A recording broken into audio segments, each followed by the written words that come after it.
자, 디젤 차량들의 엔진 오일이 증가되는 원인, 이유, 오늘은 그 문제에 대해서 여러분들께 약간의 도움이 될 수 있는 그러한 정보를 알려드리기 위해서 나왔습니다. 우선 LNT 시스템에 관련해서 여러분들한테 얘기를 해보려고 하는데요. 지금 차량들은 LNT 방식에서 또 SCR로 다 어느 정도 넘어왔을 겁니다. 하지만 LNT 방식의 차량들이 생각보다 굉장히 많았어요. 그리고 지금 돌아다니고 있는 차량 중에서도 LNT 방식의 차량들이 굉장히 많고, 그리고 SCR로 잠깐 넘어갔다가 지금 같은 경우에는 또 LNT와 SCR 두 가지를 함께 사용을 합니다. 그러니까 쉽게 말하면 터보차저 뒤에부터 이제 배기가스 후처리 장치가 시작이 되는데, 예전에는 DPF 자체에 DOC 촉매, 그 다음에 DPF 쭉 내려와서 뭐 이렇게 SCR, 그 다음에 SCR 촉매 뭐 이런 식으로 구성이 이루어져 있었다고 한다면은 이 DOC 산화 촉매 자리에 LNT가 들어가게 되는 겁니다. 그래서 LNT, DPF, 요소수 인젝터, 도징 펌프, 그 다음에 밑에 이제 SCR 촉매가 들어가게 되는데, 문제는 이제 SCR과 LNT 방식이 동시 사용되는 타입들은 각각의 장점을 이용을 하기 위해서 두 가지 다 넣었을 것이라고 생각이 되기 때문에 많이 개선이 됐을 거라고 생각을 합니다. 그리고 아직까지 LNT와 SCR을 같이 사용한 차량들은 신차기 때문에 데이터도 많이 없는 게 사실이고요. 우리가 오늘 알아볼 거는 바로 LNT 차량들입니다. 약 2014년 기점으로 해서 수입차들은 그거보다 조금 더 빨리 적용이 됐어요. 2014년 기점으로 해서 그 정도 때부터 도입이 되었는데, 이 LNT 시스템을 도입하게 되고 유로6가 도입이 되고 SCR이 도입되게 된 이유, 이제는 거의 대부분 아실 겁니다. 자, 이거에 대한 키워드는 바로 이거예요. NOx, NOx, 바로 질소산화물이 키워드가 된 겁니다.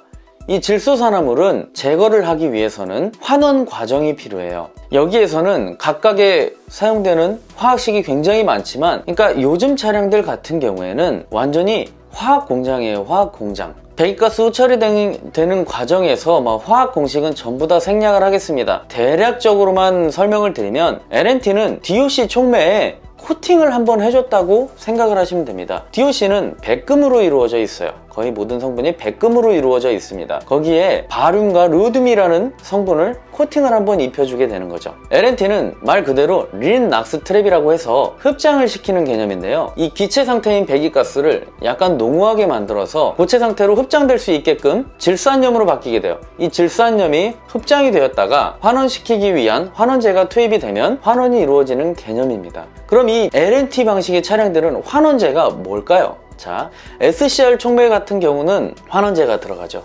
요소수라고 해서 환원제가 들어가게 됩니다. 그런데 LNT 방식은 환원제가 들어가지 않잖아요. 그럼 그 환원제가 뭐가 되느냐? 바로 디젤입니다.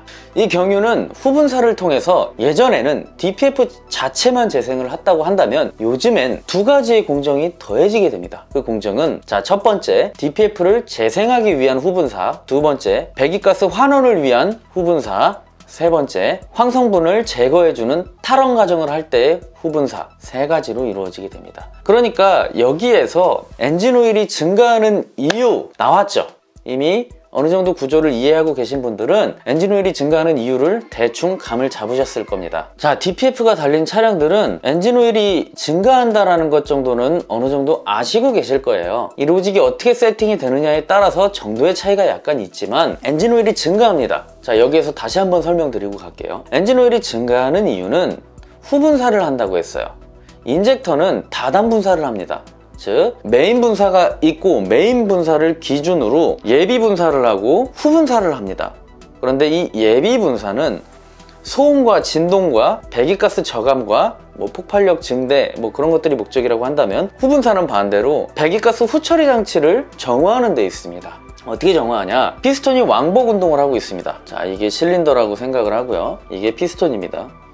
꿍, 깡, 꿍, 깡, 꿍, 깡. 실린더 내에서 이렇게 왕복 운동을 하고 있는 상태일 겁니다. 그러면 주분사는 거의 꼭대기에서 이루어지게 되겠죠. 폭발을 할 겁니다. 뻥 하고 폭발을 하고 내려오는 그 사이에, 화염 전파가 되고 있는 사이에 후분사를 진행을 합니다. 이미 이루어진 배기가스에다 경유를 뿌려준다는 얘기입니다. 그러면 이 배기가스는 밖으로 배출이 되겠죠. 배기 밸브가 열리면서 이 경유가 포함된 배기가스가 뒤로 머플러 쪽으로 넘어가게 됩니다. 그럼 넘어간 배기가스에서 DPF를 태워줄 수가 있게 되는 거죠. 그러면 디젤의 입자는 엔진오일보다 굉장히 얇습니다. 유막이 굉장히 얇게 되는 거죠. 이 피스톤에 실린더 벽이 있으면 피스톤이 쭉 내려왔어요. 이 과정에서 이 실린더 내벽에는 경유가 묻어 있습니다. 그 상태로 다시 올라왔다가 내려가는 와중에 엔진오일 라인으로 쓸려서 내려오게 되는 거죠. 자, 그러면 이제 엔진오일이 증가하는 이유는 설명이 됐습니다. 그럼 왜 2014년 기점으로 해서 그때 정도에 나온 차가 이슈가 되었냐? 그때 나온 시스템이 바로 저압 EGR에서 LNT 시스템으로 바뀌게 됩니다. 이 LNT 시스템은 후분사를 총 2번은 더 한다고 했어요. 아까 얘기를 했듯이 DPF 재생할 때, 그 다음에 환원시킬 때, 그 다음에 탈환 과정 때. 이 탈환 과정이 필요한 이유는 뒤쪽에 있는 장치들의 피독을 막기 위함이에요. SCR의 환원제가 요수수인 것처럼 LNT의 환원제는 디젤입니다. 디젤에는 황성분이 들어가게 되고 이 황성분은 피독을 유발하는 원인이 됩니다. 그래서 매번은 아니지만 DPF 재생을 완료를 한 다음에 DPF 재생이 성공으로 이루어지면은 약 5분 정도를 재생을 더 하게 되는 거죠. 매번은 아니고 약 1000km에 한 번씩 시도를 하게 됩니다. 이때 온도는 600도에서 650도가 아닌 약 700도까지도 올라가게 됩니다. 기존의 DPF 시스템에 비해서 약 3배가량의 후분사를 더 하는 셈이죠. 그러니까 엔진오일이 약 3배가량 더 증가된다고 볼 수 있습니다. 그러면 이거를 토대로 시스템이 이해가 됐다면 DPF가 달린 차량들은 엔진오일 증가는 어쩔 수가 없는 상황이에요.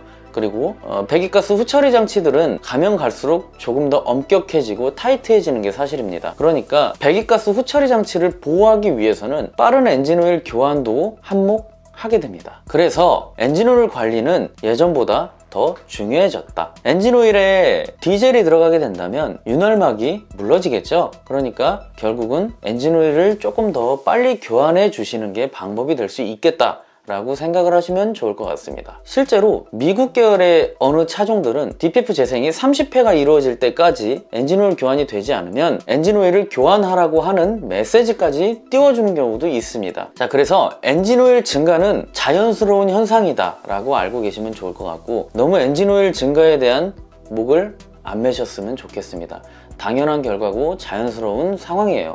지금으로서는 환경을 생각을 하다 보니까 어쩔 수 없이 이런 방식으로 차량들이 개발이 되고 있는 게 사실이에요. 오늘은 디젤 자동차의 엔진오일이 증가하는 원인과 이유에 대해서 한번 살펴봤습니다. 엔진오일 증가하는 걸 너무 예민하게 생각하실 필요는 없을 것 같아요. 하지만 엔진오일을 교환한 지 뭐 일주일이 됐는데 막 1cm 늘어나고 이런 거는 문제가 있다라고 봐야 되겠죠. 그런 게 아니라 엔진오일 교환 시점까지 어느 정도 크게 뭐 풀선을 지나가서 막 꼭대기까지 올라갈 만큼 증가되지 않았다면 그건 당연스러운 현상이라고 생각을 하시고 엔진오일 교환 시기를 조금 더 앞당길 필요가 있다라고 생각을 하시면 좋을 것 같습니다. 자, 그럼 오늘은 여기까지 하고 다음번에 또 뵙겠습니다. 감사합니다.